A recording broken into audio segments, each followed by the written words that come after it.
Hey everyone, welcome back to the channel. Today, we're diving into a super practical topic: how to transfer money from your Chase account to Wells Fargo in 2025. Whether you're switching banks, paying bills, or just managing your finances better, this step-by-step guide will make the process smooth and hassle-free.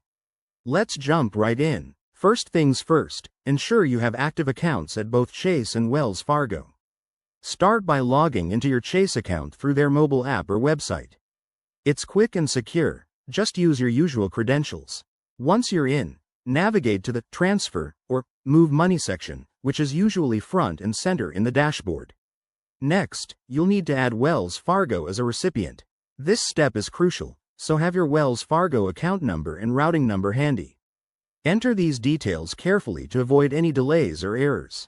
Chase might ask for verification, like a small test deposit, to confirm the account. Now, select the amount you want to transfer. Choose the transfer type. Most people opt for an ACH transfer, which is free or low cost and typically takes 1 to 3 business days. If speed is key, check if both banks support instant options like Zelle, which could get the money there in minutes. Before you hit confirm, double-check for any fees. Chase may charge a small fee for external transfers, and Wells Fargo could have incoming transfer costs, so review your bank's policies.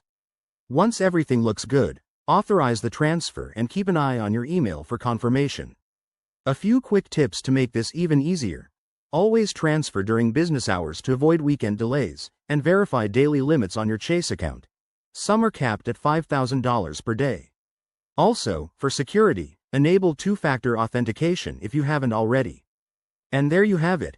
That's how you transfer money from Chase to Wells Fargo in 2025. It's straightforward once you know the steps, and it puts you in control of your finances. If this helped, give the video a thumbs up, subscribe for more money-saving tips, and let me know in the comments if you have any questions. Thanks for watching, and see you next time.